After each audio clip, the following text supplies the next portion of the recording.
What's up, guys? Welcome back to the channel. Dustin Poirier, unfortunately, was unable to shine bright like a diamond, but he had a great scrap with Islam Makhachev, and I'm going to be going through the entire card of UFC 302, which just took place. The card was kind of mid, I'm going to be honest. The main event saved the card, because other than that, there really was not anything to remember, apart from Eileen Perez shaking her ass. That was pretty much the only memorable fight that happened on the card, so great main event. I'm going to talk about every fight, starting with the main event. So let's get into it. So Islam Makhachev versus Dustin Poirier ended in a round 5 submission by way of a Darce choke for Islam Makhachev.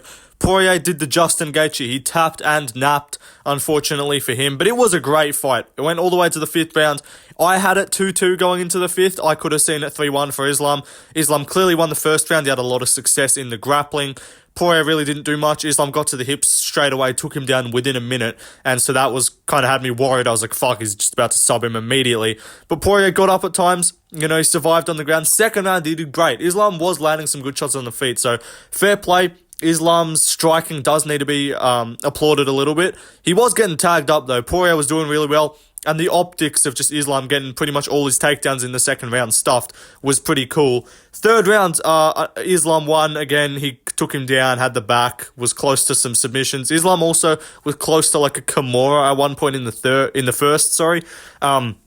But a lot of the time, he was on the back, fishing for rear naked chokes, getting pretty close. Fourth round, though, this was the Poirier round. This was the shining bright like a diamond. Stuffed takedowns, got back up a couple times out of takedowns. He hit the switch, the switch that he tried to hit on Khabib a bunch and then just kept getting fucking taken down. He actually hit the switch against Islam and got back up, and then he almost He was about to throw a knee, I think, but then he realized Islam was down. He waited. Then as Islam got up, he threw a massive elbow and cut Islam open bad. So it was a really cool fight to watch. Optically, look, I think it was... 2 judges had it 3-1 to Islam, so that's fair enough. And if he'd gotten the takedown, even if he hadn't gotten the submission, it probably would have won anyway. But doesn't matter. It was a sick fight from Poirier. Great performance from Islam, though. A lot of people are going to kind of come out of this and be like, Islam doesn't look that good. He's mid or something like that. Look, his offensive wrestling and his grappling and his top control is clearly not as good as Khabib. We've kind of learned that. That's something that's become very clear.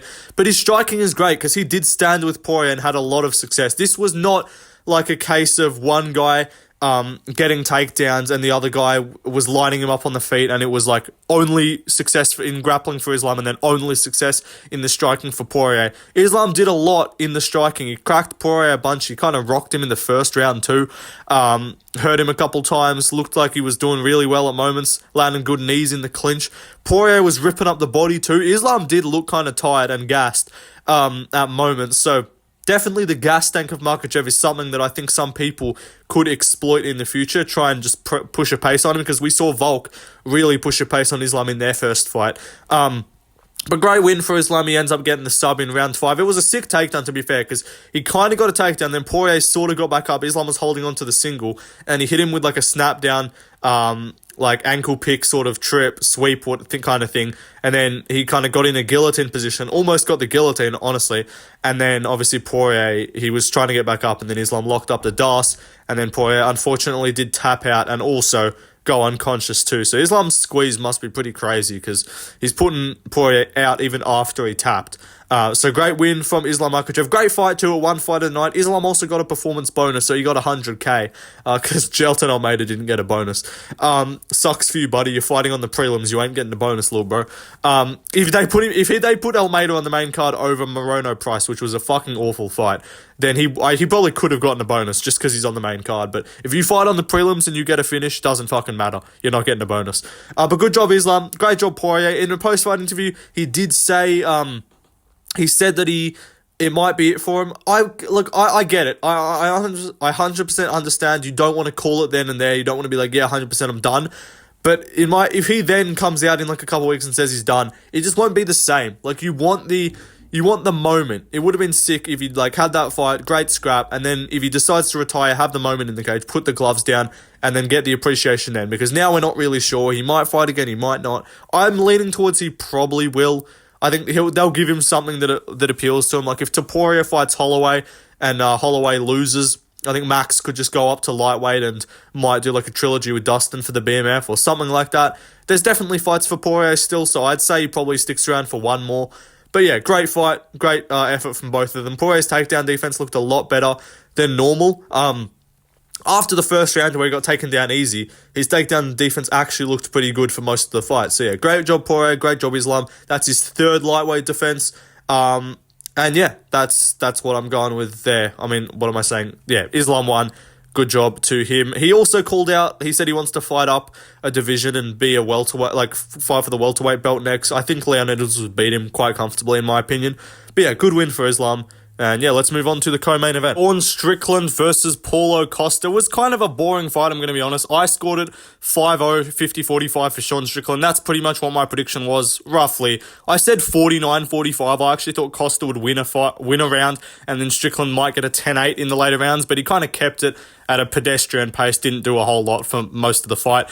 I need to talk about this. The judge that scored it 49-46 for Costa is genuinely a rigged and pre-written scorecard. That guy's either fucking Brazilian or had a bet on Paulo Costa. He needs to be investigated for fixing, because there is literally zero world. This is not Strickland versus Cannonier, where two judges scored it 49-46 Cannonier, one judge scored it 49-46 Strickland, and even both of those scorecards are valid.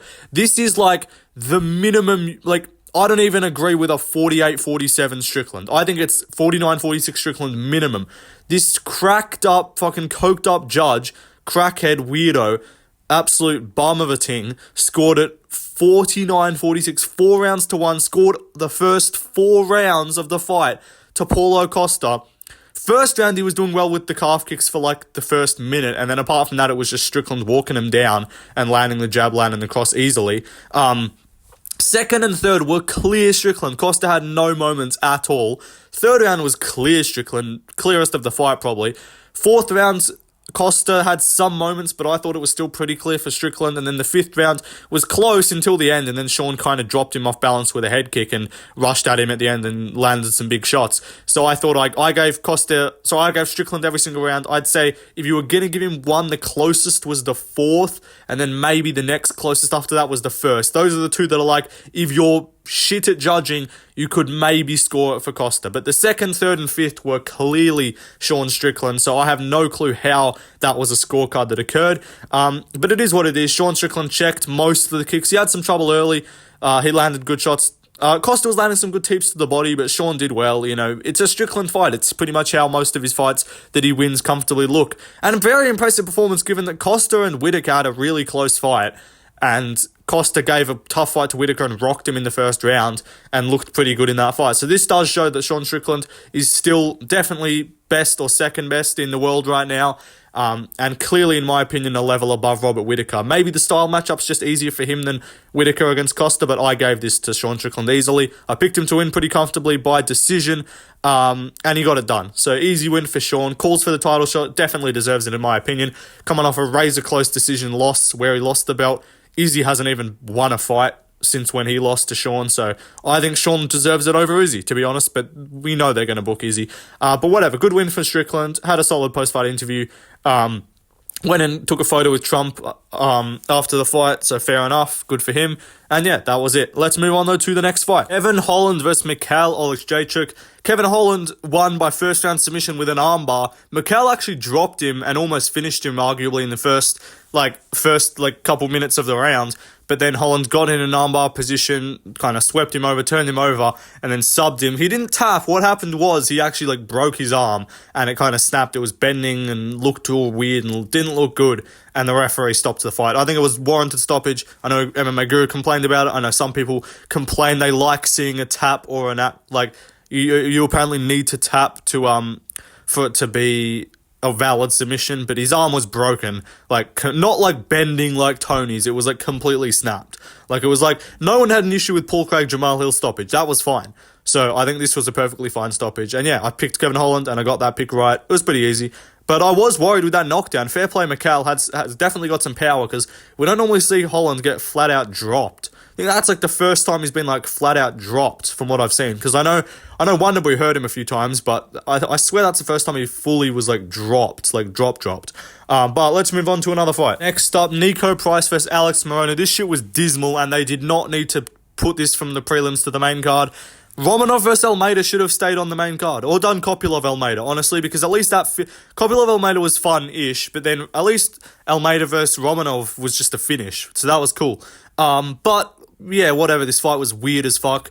It is an embarrassment that these two are allowed to call themselves professional fighters or professional athletes. Again, not saying I would beat them in a fight, but if you're a professional fighter fighting for the best organization in the world, I would like you to look a little bit better than a crackhead throwing punches in a street fight outside of a bar.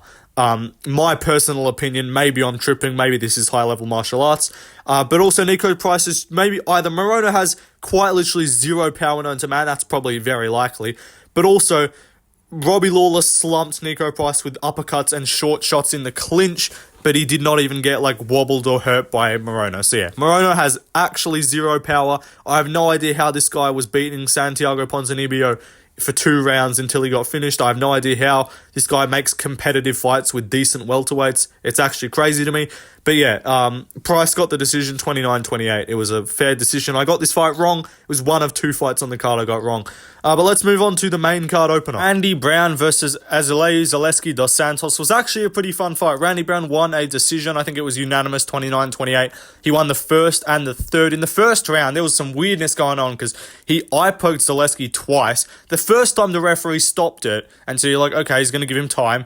But no, he stopped it, and then immediately, 10 seconds later, is like, are you good to go? And then just doesn't even wait for an answer. Zaleski's still wiping in his eye, and then he says, go.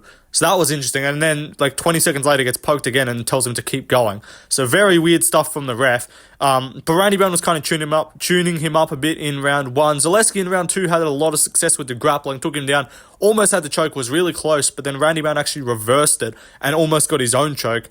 Obviously, still, that was a shorter moment, so you got to give round 2 to Zaleski. Round 3, Brown just did better on the feet. The range was what it was in this fight. I don't know why I thought Randy Brown was going to get a finish. I think a lot of people were picking him by KO, TKO. I thought he would clip and drop him in round 1, get a ground and pound TKO, because, Renat dropped him in the first. But yeah, Zaleski's tough, bro. He's hard to deal with for a lot of guys. You can beat him, but it's hard to look really good against this guy. Renat found that out. Brown found that out. He beat up BSD as well a couple years ago. This guy beat Strickland. So Zaleski, not a top 15 guy, but he's definitely a good guy to stop fighters from, or to see how good fighters are, or if you run through this guy, you're legit. But most people are having tough fights with Zaleski, so fair play to the dude sticking it out at his old age. But Randy Brown called out Jeff Neal. I don't mind it. It's not a crazy not a crazy unrealistic call out because Jeff Neal is coming off a loss. So yeah, that you could definitely run that fight. It'd be interesting to Jeff Neal's coming off 2 losses. So yeah, I actually don't mind that fight if they want to give Randy Brown a ranked opponent.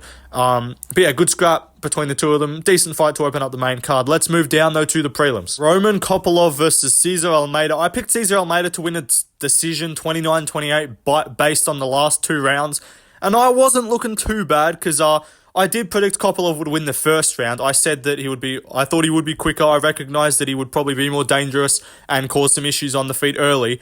And he did. He dropped Cesar Almeida. He did really well on the ground, really well on the feet, really well on the ground. Dominated round 1. Round 2, he looked gassed as fuck.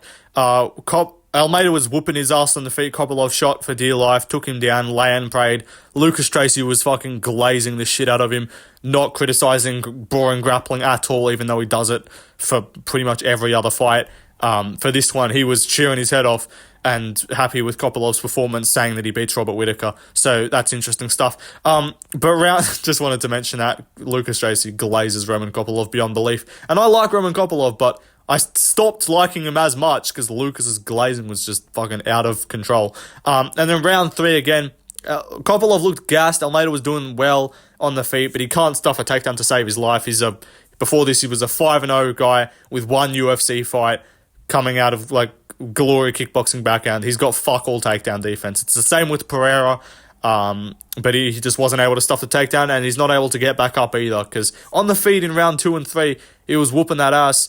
But he wasn't able to keep it there for long enough. One judge scored it for Almeida, which was on crack, and then one judge scored it 30-27 for Kopylov, also on crack, because the second round was clearly Almeida's, because Kopylov did absolutely nothing on top.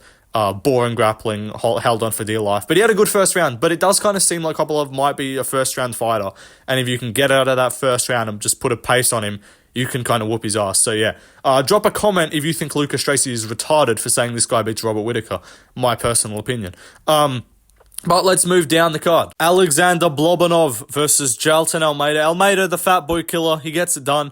This guy, he is the fat boy killer. He is the real eliminator of the obese men at the heavyweight division. He wins by round 1 submission. Pretty comfortable, I think I said round 2 TKO. I thought he might kind of lay and pray for longer and then gas him out, and then Roman Kopylov, and then Alexander Romanov, that's why, name similar, I thought he would just quit and then get TKO'd in round 2, but no, Almeida got it done real quick. Called out Cyril Gane for Paris.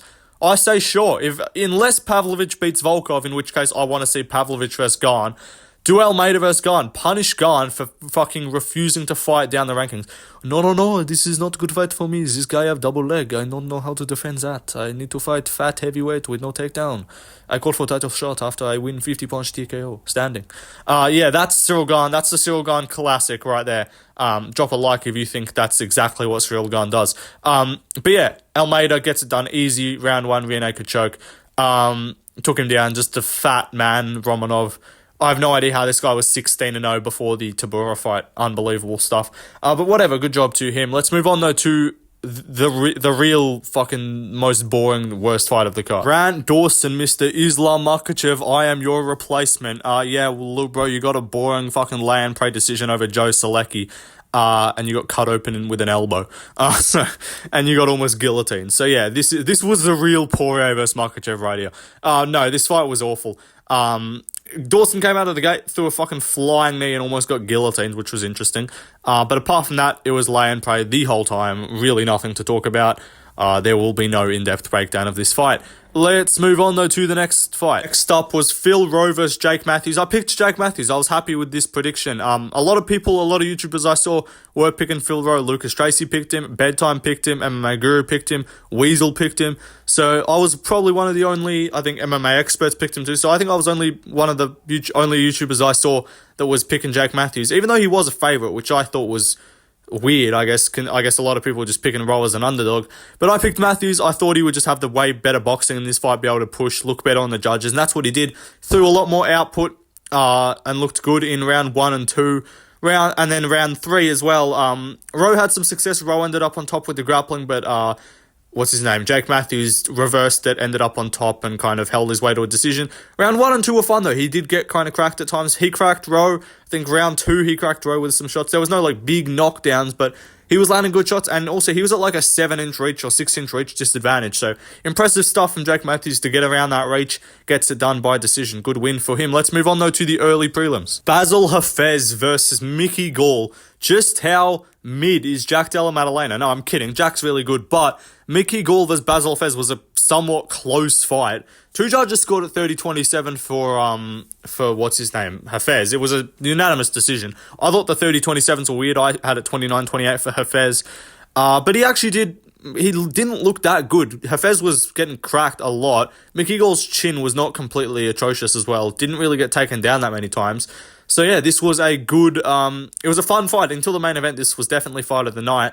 Solid scrap between the two of them. Mickey Gall actually didn't look completely shit and wasn't just a meme joke of a fighter. So good job to him. But Hafez does get it done. The roid monster. I think he's on roids. But he looked just mid. I don't know why. He looked shit. He was swinging a bunch. He was just kind of screaming menacingly and doing a whole lot of nothing. But no, he was landing good shots. But you should be KO on Mickey Gall. Just how good is Mike Malott is what we should be asking ourselves.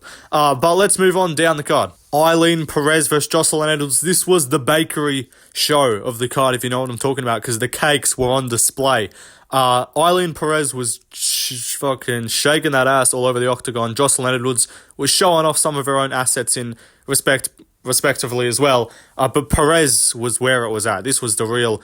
She got a decision win here. I think it was unanimous, 29-28, something like that. Maybe there was a 30-27 in there. She won this fight. She did good in the grappling. She actually dropped, she won the second round by dropping Jocelyn Edwards with a spinning back fist, which was cool.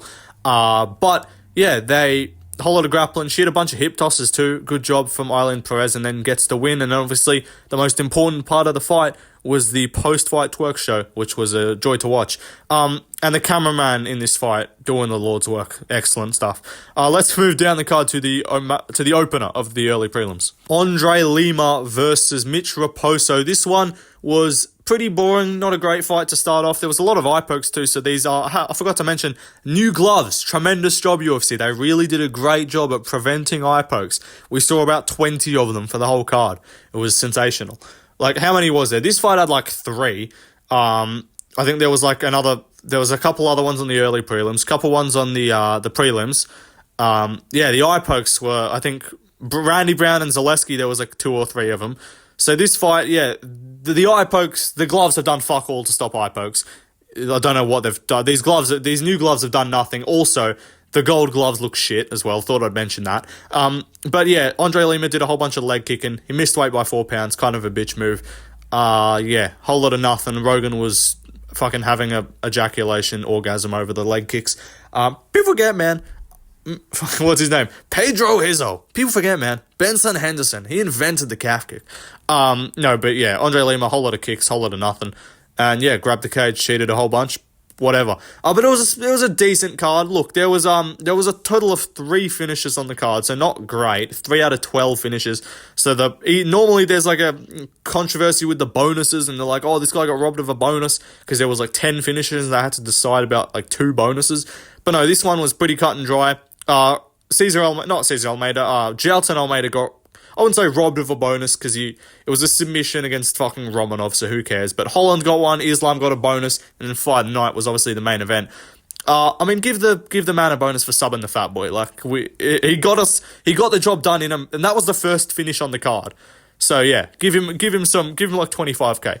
But it was a solid card. I went 10-2 on picks, pretty good. Did better than MMA Guru. I think me and Lucas went 10-2 too as well, because I picked Matthews and he picked Rowe, but then I picked Almeida and he picked Kopilov, so we just evened ourselves out there. But yeah, I did good on picks, happy with it. Fun main event. The rest of the card was kind of mid. I'll do my next fights to make video, and then a couple other videos will be coming next week. Predictions for the next card, all of that stuff. So yeah, keep it locked in on the channel. Like, subscribe, follow my Instagram, Left Lane MMA, and I'll see you guys in the next video. Peace out, everybody. Shine bright like a diamond. Bye.